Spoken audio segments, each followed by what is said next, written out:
Hello everyone, very good evening to all of you. Myself, Saloni Gupta, welcome you all in the session of Oliveboard. Please confirm my audibility and visibility so that we can start our today's session. Is everything fine? Is everything perfect? Can we start today's YouTube session? Okay, I hope everything is fine. So, yes, we have started our foundation batch of July for July 2025 examination on in YouTube series of every module, and every module will cover all of the units. So we have covered unit 1, unit 2, unit 3 and unit 4 so far. Today is the fifth unit and the name of the unit is directing.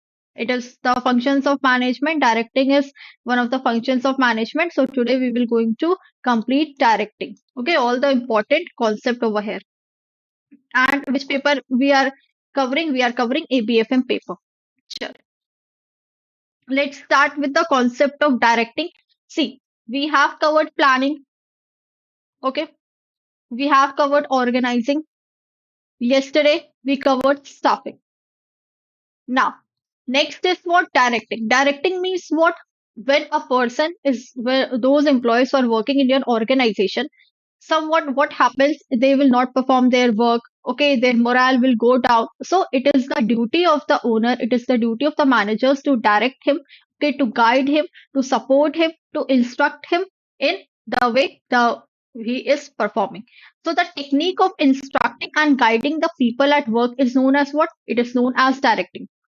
Directing simply means that when you are supporting your employees, when you are guiding your employees, you are providing a type of guidance so that they can perform well. And if they will perform well, definitely the goals of the organization, the growth of the organization will be going above. There are four elements of directing, okay? Oh, very important. What are the four elements of directing? First is supervision, second is leadership, third is motivation, and fourth is communication. Let's do one by one. Now, leadership. Leadership is what? It is a process of influencing and guiding others achieve a common goal. See, every organization have their common goal.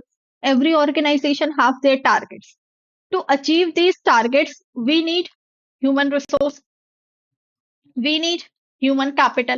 So it is the duty of the leader to guide all the peoples, to motivate them. Okay, timely they should motivate their people, also their followers, also their employees, so that they can go and achieve their the targets which have been defined by the company. So they involve variety of behaviors, mindset. So this is very important line. It has been stated by Keith Davis that the capacity to convince other people to eagerly pursue predetermined goals is an essential leadership skill. What he says that if you have the power to persuade the people, if you have the power to influence the people to work in the same manner in the which you want them to perform. Okay, so it is what it is known as leadership, so that they can perform the predetermined goals in an essential leadership skill. So it is what a leadership skill when they have the capacity to convince other people, to influence other people in the same manner which a leader want them to perform the activity.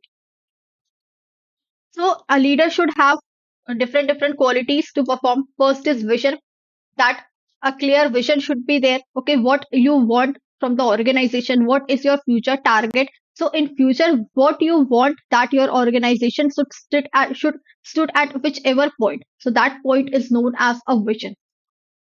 Suppose organization, my organization is now at the middle level. Okay, it is at the medium level. Now I want my organizations to stood at the top level. So what it means that you have decided a clear vision in your mind that you want your organization to be a unicorn. Then communication. So communication is again very important, because if you will not going to communicate with your members, if they will not going to communicate, if they have any kind of issues and you are not solving their issues, you're not solving their grievances, So it would be difficult for a owner also, for a manager also to achieve their targets. So communication plays a very important role, that you should listen to your employees. You should listen to your people. Respect. It means that both should respect each other. It's not that only low level employees will going to respect the top level employees. No, the top level, the top authority should also, they should also respect to the people who are situating at the low level. Integrity means there should be honesty. Trustworthy means the employees should trust you, they should have faith in you. Courage, whatever initiative you have thought for your organization, you should be very courageous to stood for that. You should be very courageous to bring every person to move in the right direction. There should be self awareness, that understanding your personality trait, behavior, anxieties, and emotion. If your behavior is good towards your employees, towards the organization, then definitely the employees will definitely do hard work to achieve your targets, to achieve organizational goals. But if your behavior is not good, then they will not going to work so hard. Collaboration, again, collaboration means a coordination, a teamwork. Both should understand that each one of you is important. So these are the some qualities of a leadership which every leader should have in himself or herself. Now, there are some leadership models, okay? Authoritarian, participative, delegative, transactional, transformational. Let's do one by one. Now, authoritarian leadership.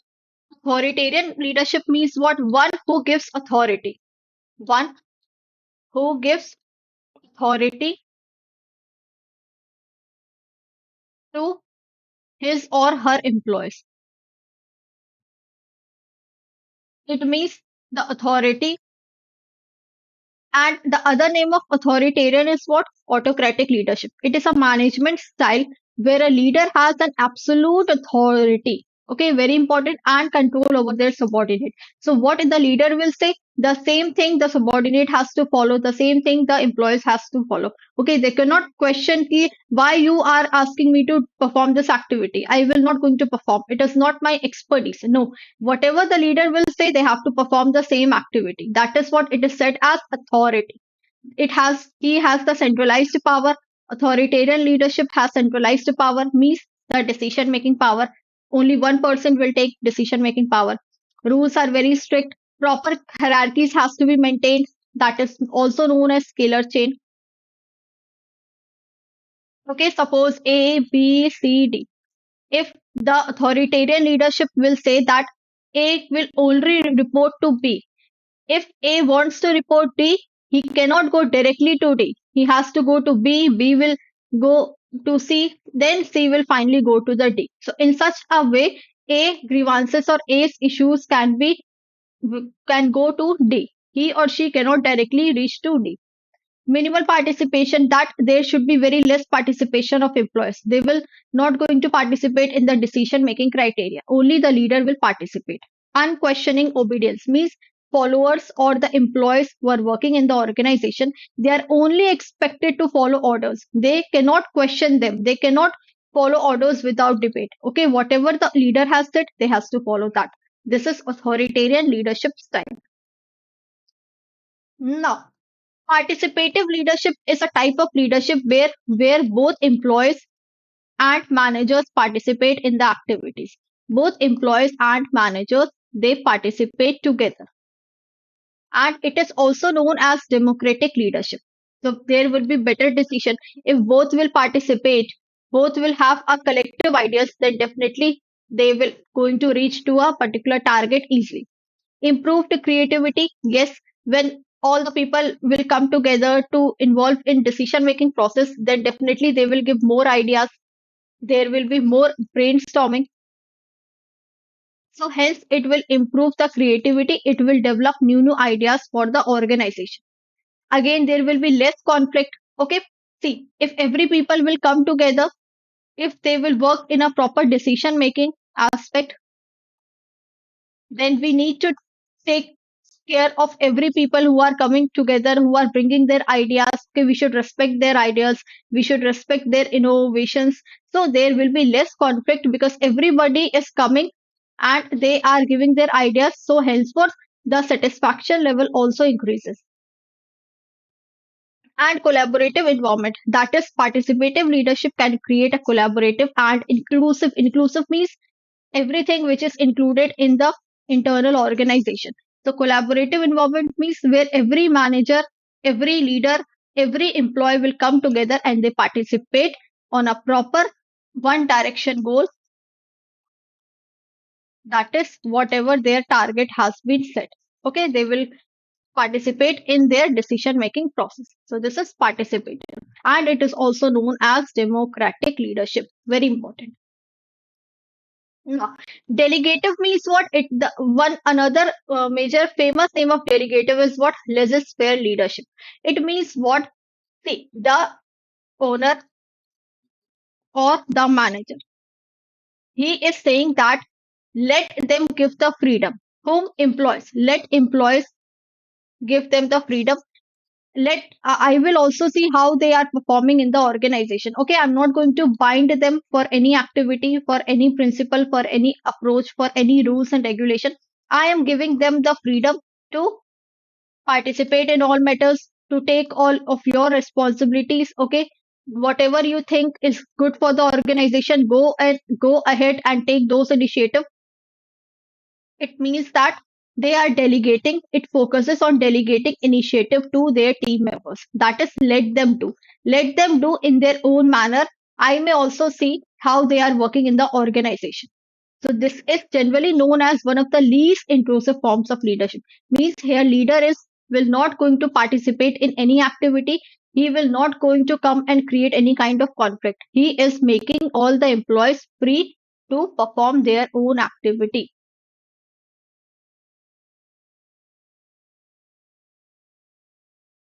So this is delegative leadership style, and the other name is laissez-faire leadership.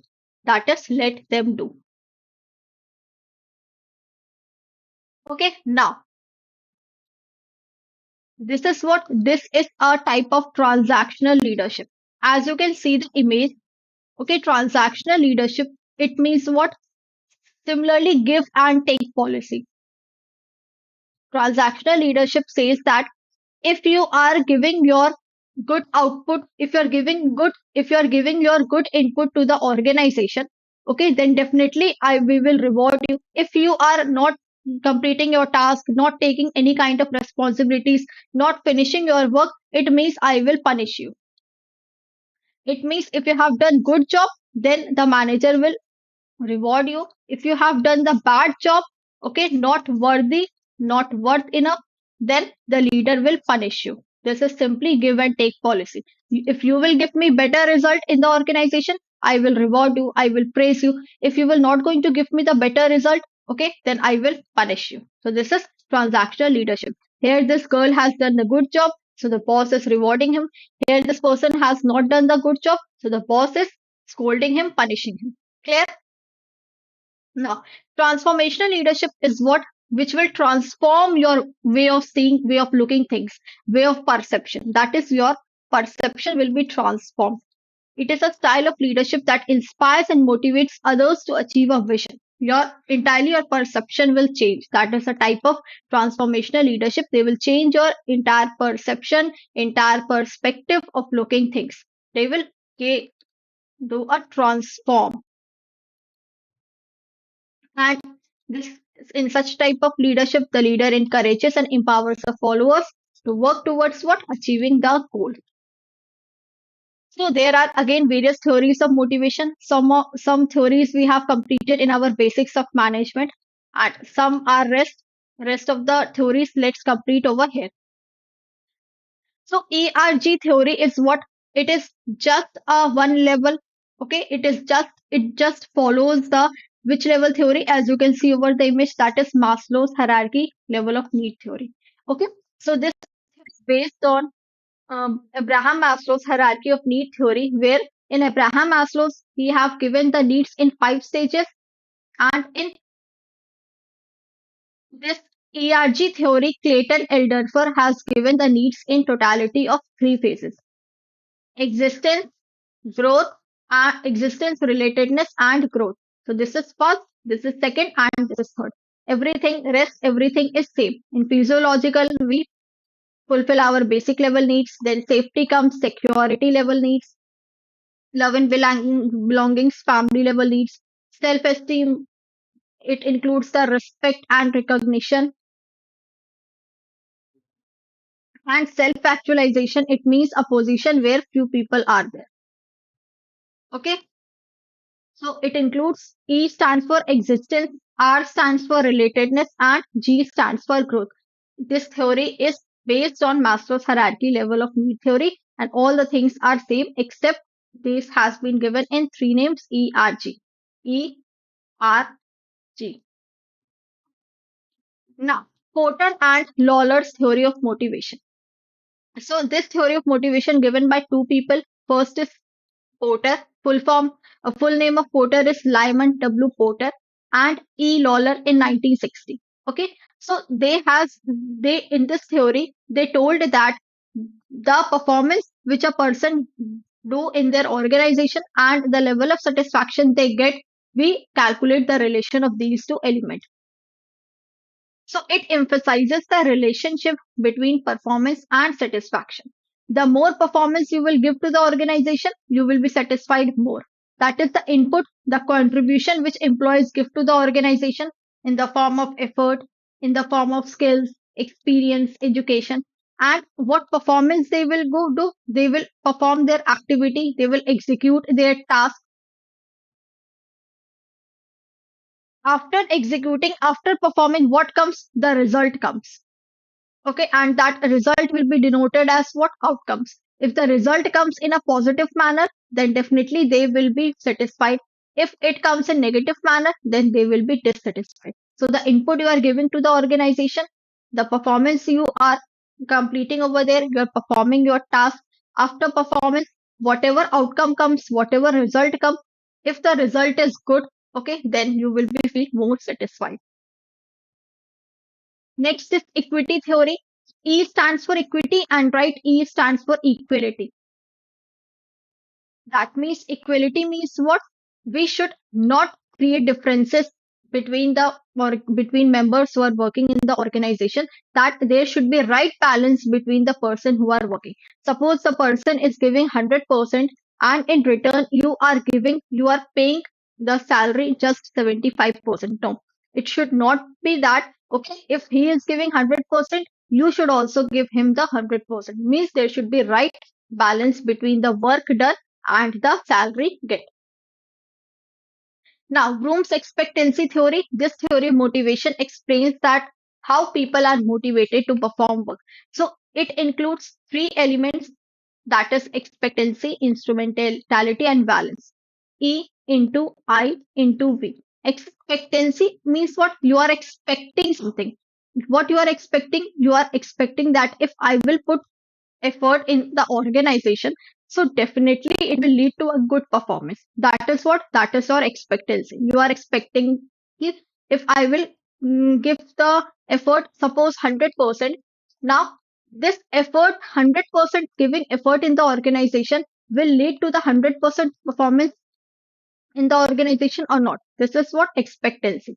Now, instrumentality means that how much you are believing. You have, if you have faith, if the people have faith in you that your performance will be good, you will going to do a great in the organization. You will definitely provide best result to the organization. That is what? That is instrumentality.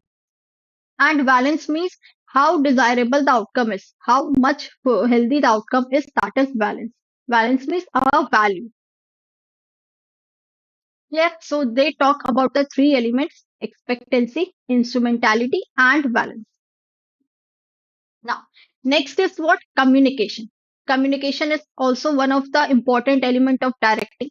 So I. Richards wrote important communication is what? It is the interaction between two people. It takes place when one might so act upon the environment. It is the interaction between two or more people, that is communication. And communication, there are different types of communication. Interpersonal communication means when you are communicating with another person, okay, with other person.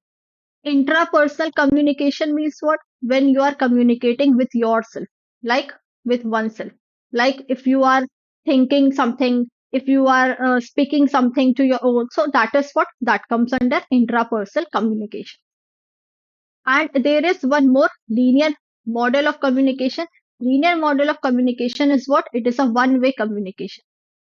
Means only one-sided communication is happening. Like for example, you are watching the TV. Okay, so TV is what? TV is giving communicating you, but you cannot communicate to the TV. The radio. You are listening to the radio, but you cannot communicate to the radio. So all this comes under where linear model of communication. Now, next is supervision. Supervision means what? To see, that is oversee. Okay, supervise.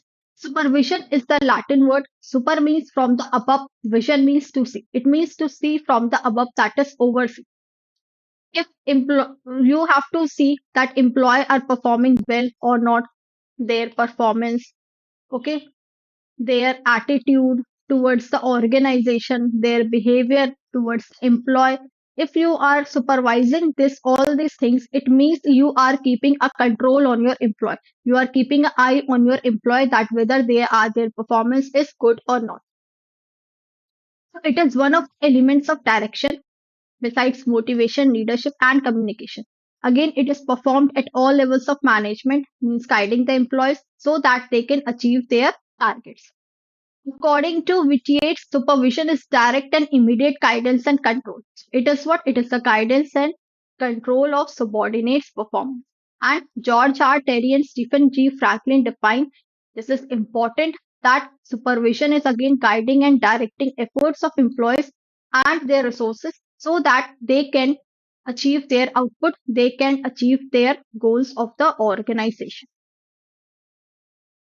Yes, and any doubt to anyone? So we have completed all the important concepts of directing, all the important models of directing and the elements. So these two are very important from the examination point of view. The models of leadership, leadership theories, leadership theories, and the elements of directing. So I hope you have enjoyed the session. If you have enjoyed the session, kindly please like the video and share it with others as well. And if you have any doubt, you can ask me. You can put your queries down in the comment section box if you have any doubt. Okay, or else I'm ending this session. So we have our next session of ABM, that is from 9 p.m. to 9:30 p.m. So make sure you join there as well.